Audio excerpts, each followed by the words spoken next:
My name is Harold Bamberg, and I'm a graduate student at Full Sail University in the Educational Media Design and Technology Master of Science program. And this is my action research presentation video. For the next few minutes, I'd like to tell you all about my action research project. And I hope that you find this presentation interesting and informative. I currently work in a district that provides teachers with technology for completing the general bookkeeping task of the educational day.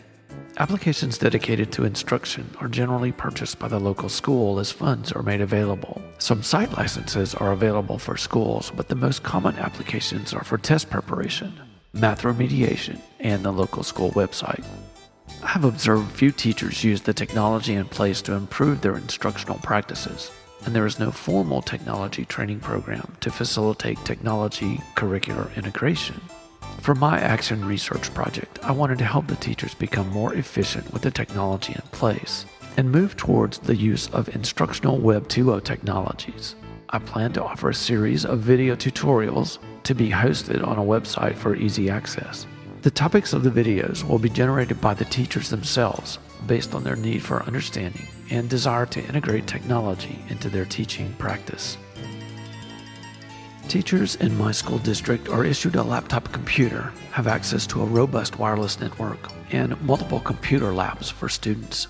Professional development focuses on email, testing, managing a teacher website, accessing schedules, and record keeping. Teachers complain that they do not have the time to commit to learning new technology and skills.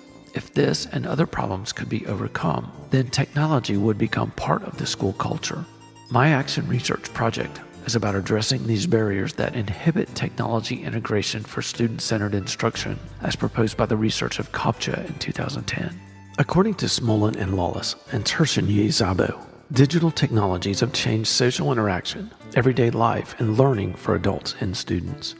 Bell suggested that connectivism be embraced to formulate new learning paradigms, facilitate research, and instigate change in the practice of teaching and learning for the digital learner. Teachers, administrators, and educational leadership must embrace connectivism as a legitimate model to describe learning in a digital context. Specifically, the relationship between knowledge, lecturer, and learner must be reshaped. Education must embrace information communication technology to adequately teach digital age students and to learn themselves. According to the principles of connectivism, teachers should also embrace blogs, educational videos, and other collaborative media to better take advantage of learning and professional development opportunities. Information communication technology is pervasive with students and teachers outside the school environment, but schools still lag far behind in using these technologies for instruction. Teaching professionals continue to encounter various barriers to technology integration, including training, beliefs about technology effectiveness, access to resources, time, and appropriate pre- and in-service training. Smolin and Lawless suggest technology policy reform and high-quality professional development as needed to upgrade the use of technology in the classroom. Most researchers agree that the goal of professional development is to bring about behavioral change. Systematic, high-quality professional development has been shown to impact teacher change and student achievement, according to a study by Martin, Struther, Beglau, Bates, Rietzes, and Kolb. Teachers must become comfortable using technology while delivering instruction. They must possess the belief that information communication technology is an important element in student-centered instruction and influencing ongoing student achievement. Learning, collaboration, negotiation, and information sharing are part of the socio-technical landscape of the digital student. Professional development seems to be the key to creating a culture of practice and lesson development and instruction with technology. High-quality pre- and in-service professional development must be established and implemented to upgrade teaching and student learning to meet the standards currently used by the students as part of their zeitgeist and culture. Video technology is already an effective way to introduce and inform. After I completed my literature review, I was convinced that video technology was a great way to introduce technology or to deliver professional development about technology to teachers. There are an amazing number of how-to videos on the internet, and I was eager to get started. To measure success, I decided to ask the teachers questions about the information communication technology they used before the project began, and then again at the conclusion of the project. I wanted the questionnaire to address my 3 inquiry questions. These questions address the frequency and type of technology the teachers used for lesson planning, and teacher collaboration for student-centered instruction and for individual and group student projects. I used Google Forms to create an 18-question pre-implementation questionnaire. Then I created a post-implementation questionnaire that basically contained the same questions. I decided to create a WordPress.com site to host the project and video content. Somewhere in the development of this project, I invented a website name, Teach Tech Help. The implementation plan for Cycle 1 was simple. I would send an email message to my school staff inviting them to visit the Teach Tech Help site. They would look around the site and view this video trailer. Information communication technology has challenged the very nature of knowledge, of teaching and learning. Today's teachers have to be on the cutting edge of digital learning. They have to understand information communication technology. Unfortunately, they must find their own way through this digital jungle. They must develop their own skills. They must collaborate and understand.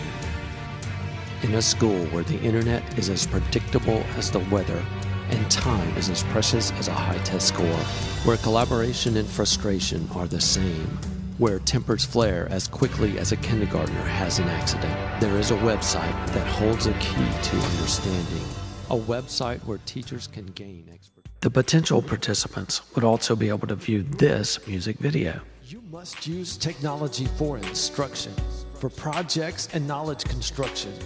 You can't seem to find your way, and your lesson plans were due yesterday.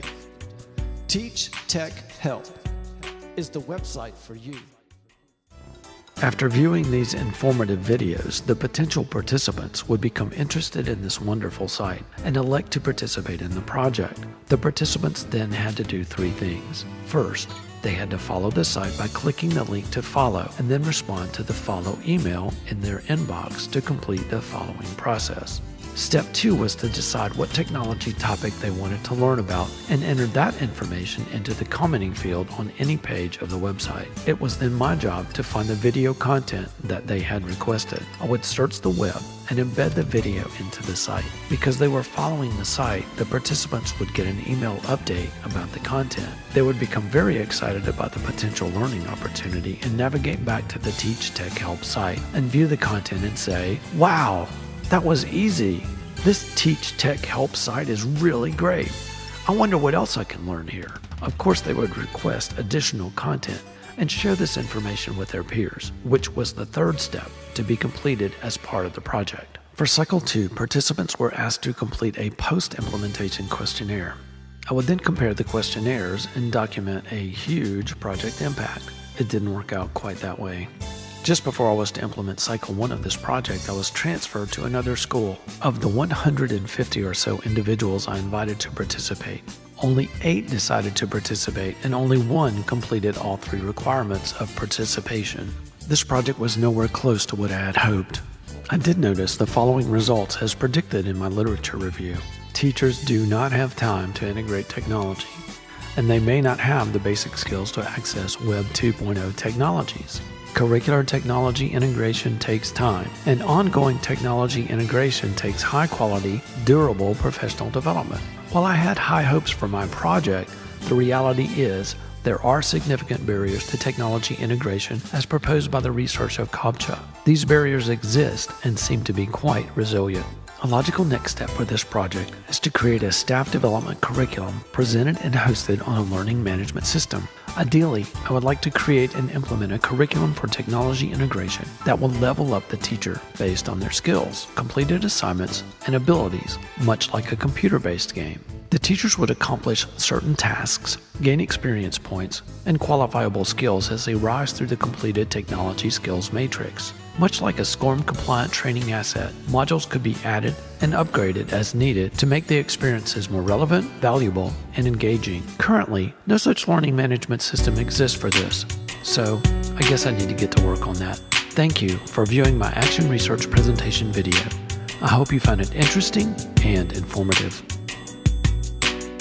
You must use technology for instruction, for projects and knowledge construction.